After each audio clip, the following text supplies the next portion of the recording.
But what has happened through the gradual evolution of thinking is that now humans tend to overthink. There is a lot of not only unnecessary thinking that generates unnecessary and in many cases non-existent problems, such as when you lie awake at night in bed and start worrying. It generates a lot of unnecessary unhappiness. So people don't realize that a significant part of the unhappiness in their lives is actually generated by unnecessary, negative, often destructive mind activity, and they don't even know it. Mindfulness is, first of all, discovering the simple fact that there is a voice in your head that continuously comments on your life or on what's happening around you. It's the self-talk in there. Everybody knows what the self-talk is in there. You talk to yourself. Sometimes you talk to yourself in the first person, I. Some people talk to themselves in the second person, you. So you can get annoyed with yourself and then you say, you shouldn't have done that. And then you have another thought that says, yes, but I couldn't help it. And you might even get a third voice come in, and whatever it says, why can't I get out of my self-talk? That's self-talk too. But it's an amazing first thing, what I call the first awakening, spiritual awakening, is something very basic and something very simple. It's the discovery that there is a voice in your head that always talks to you, mostly silently. If it talks out aloud, then you're continuously, and there's nobody around, then you are considered insane. And that's only if it's loud, but most people have that inside their heads and they are not considered insane, it's considered normal. But there's not such a big difference between the two. And sometimes when you listen to, there might be a man walking in the street muttering, oh, this fucking, and you say, oh, he's really insane. But it might be that you are doing the same, but it's just not out aloud, it's in your head. I should have said that. Why didn't I say that? Next time he does that, I'm not exactly know what I'm going to reply. And it goes on and on. Or you lie awake at night and start worrying. You wake up and, oh my God, what's going to happen? What if that doesn't work? And if that goes wrong? And what if he does that and on? And then you go into it, you get drawn, one thought leads to another thought and another thought. Oh my God. And then the body cannot distinguish between an actual reality, an event that's happening in the real life, and what your mind is saying. So when you have fearful thoughts, the body reacts to every fearful thought, and that's an emotion. The body reacts with an emotion, the emotion you feel in your body. The body cannot distinguish between an actual event and a thought. So when you think fearful thoughts, the emotions you feel are the emotions that are saying, I am in danger. There is an actual danger here. So you feel the emotion of fear, anxiety. You might feel agitated. And it's not only not pleasant, if you indulge in that kind of useless, dysfunctional, destructive thinking, year after year after year, it has its effect on the body. And it decreases the ability of the body to have the energy to fight disease. Even mainstream medicine is discovering the connection between your state of mind and your state of health. And so gradually we are seeing, in the past they denied it completely. They only looked at your body, and not only at didn't just look at the totality of the body, even within the body, they just looked at one particular symptom, what's wrong with that particular organ. And you have, of course, in mainstream medicine, you have specialists. I'm a specialist for the liver, and a specialist for this and that. Not only not taking into account the totality of the body, but more importantly, not taking into account the totality of the person, which includes the physical body and the mind.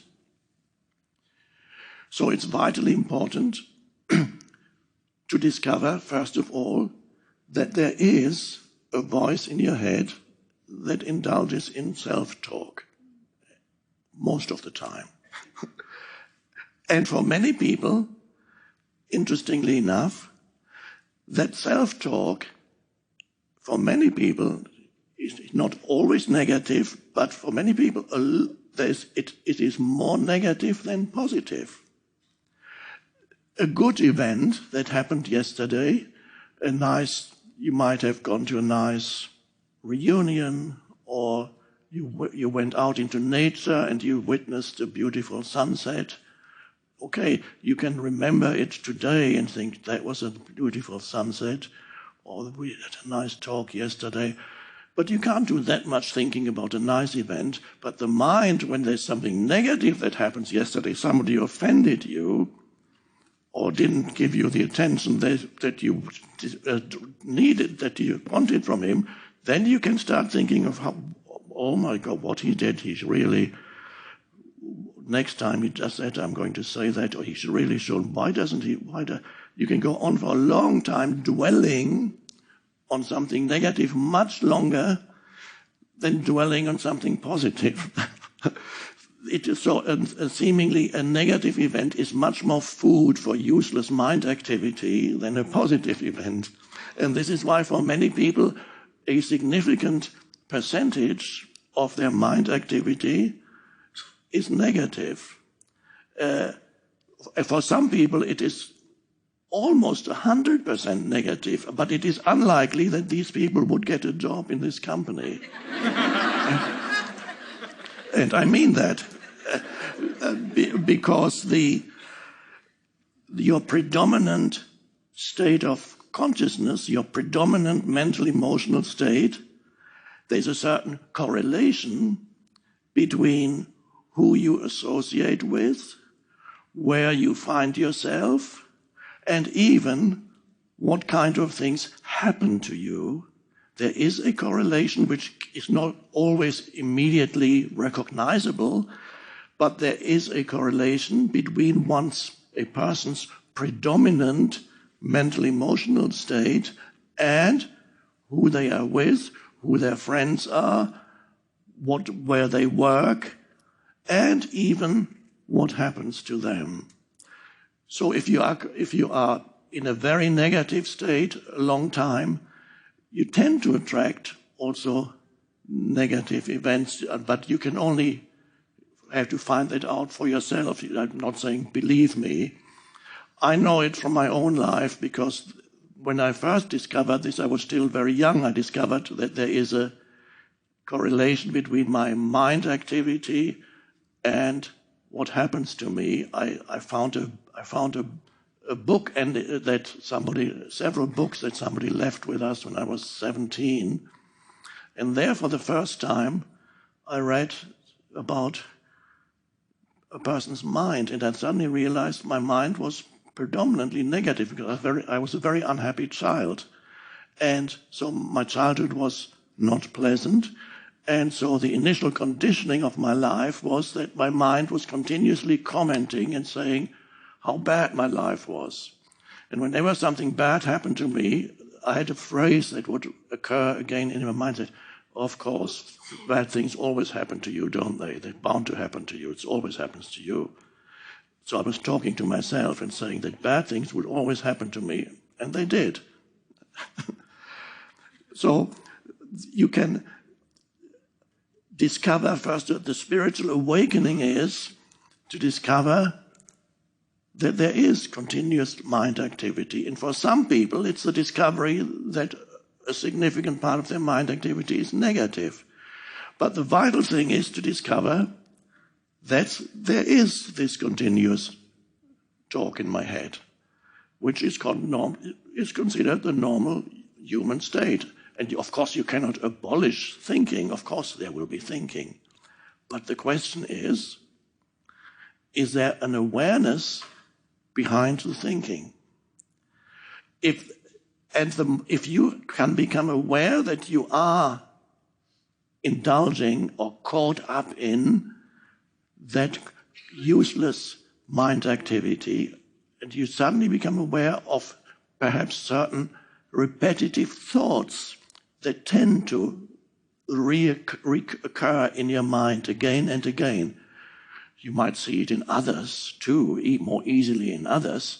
When you go for your Thanksgiving dinner, I think is it next week, you will meet your family members or relatives, and some of you may realize you already know what they are going to say this year, because it's the same thing they said last year and 5 years and 10 years ago. And if they have negative judgments about you or somebody else, then it's the same thing you will hear again next week when you go to them. So it's easier to see how others are caught up in repetitive thought forms, not as easy to see it in oneself. This is why there's a saying that self-knowledge is the most difficult knowledge. It's easier to see others. But if you can discover, even in the midst, perhaps, in the moment of a certain thought appearing in your mind, realizing, oh, that thought I've had this thought for years, it comes again and again and again. And so there is an observing presence, and from there you can, and that observing presence isn't a thought, it's just the ability to realize that there is a voice in your head, and that there are thoughts. And you realize that some of those thoughts are negative, and many of those thoughts actually are not only unnecessary, but make your life very difficult, such as worry. So most people live with what I call a cluttered mind. A cluttered mind means they are completely unaware that there's a continuous stream of mental commentary that it goes. And wherever they meet somebody, immediately certain judgments form. And everything they feel, they need to immediately adopt a position towards it. Immediately say, I'm against it, I like that. So immediately adapt a mental position, and being identified with one's mental position, which is a thought. So if you discover within yourself that a lot of the time you're in a state of lack, of insufficiency, of not enough, and you feel that the answer to, the remedy is to be active in this world and achieve and do as much as possible, then you'll probably find that ultimately that is not the answer to your state of lack. In order to transcend, to go beyond your state of lack, of neediness, of not enough, spiritual practice and spiritual realization is necessary. Focus on the realization of being. It's only there that you can go beyond that state of lack, which is ego. Go within and discover who or what you are beyond the person.